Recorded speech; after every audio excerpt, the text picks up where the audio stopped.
Stéphane Bern animera la grande soirée du 31 depuis le château de Fontainebleau ce samedi 31 décembre 2022.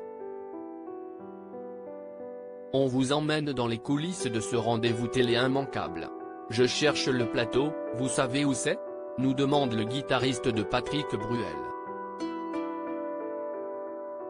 Début décembre, dans l'immensité du château de Fontainebleau et de ses allées, pas si simple, si est-il vrai, de trouver son chemin. Si est-il sur cette ancienne demeure royale située à 1 heure de Paris que France 2 a jeté son dévolu pour enregistrer son réveillon du 31 décembre, intitulé La grande soirée du 31 et présenté par Stéphane Bern, après le château de Versailles et celui de Chantilly.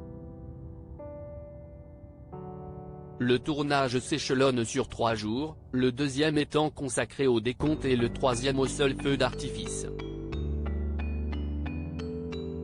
Une centaine d'artistes passent le réveillon du 31 décembre avec vous sur France 2 dans l'immense Barnum où sont attendus une centaine d'artistes, quelques 300 personnes, pas refroidies par les 4 degrés extérieurs, sont déjà à pied d'œuvre.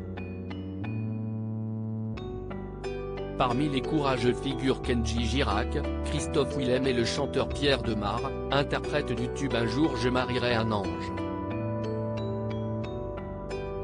Ce dernier patiente au sommet du monumental escalier en fer à cheval, où a été installée une scène. Heureusement, on a des petites bouillottes dans nos poches qui fonctionnent très bien. Confie-t-il. Tous n'auront pas à se produire à l'extérieur. Dans la salle de bal, justement, Patrick Bruel entre en piste. Les cadreurs, au casque s'il vous plaît, tonne l'assistante réalisatrice.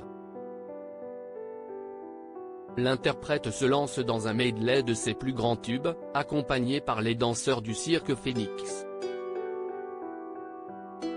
Sa prestation se termine par une courte interview, réalisée non par Stéphane Bern, mais par l'assistante réalisatrice. Le montage fera illusion. Un tournage dans le château de Fontainebleau sous surveillance tourné dans un château classé monument historique reste un vrai défi. Pas de boisson, ni d'enca au-delà du pas de la porte. On ne doit absolument rien abîmer, rien toucher. Il y a même un huissier qui vient faire un état des lieux à l'entrée et à la sortie. Une éraflure serait un drame, explique Anis Chebbi, le producteur du show, tandis que Patrick Bruel renonce finalement à s'asseoir sur une chaise frappée d'interdiction. Le feu d'artifice a lui aussi fait l'objet de la plus haute attention. On a veillé à ce qu'il soit tiré loin du château, nous confie la directrice du château. La mission a été confiée au groupe français Ruggieri, déjà chargé de celui du 14 juillet tiré depuis la Tour Eiffel. Rendez-vous ce 31 décembre dès 21h10 pour découvrir cette soirée exceptionnelle.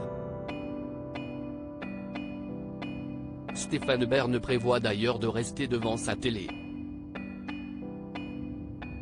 Je vais rester dans ma maison de campagne et me regarder, ce qui arrive assez peu. Je n'aime pas faire la fête le 31 décembre. D'autant plus que cette année a été un peu difficile. Nous avoue le compagnon de Yori Bayrez.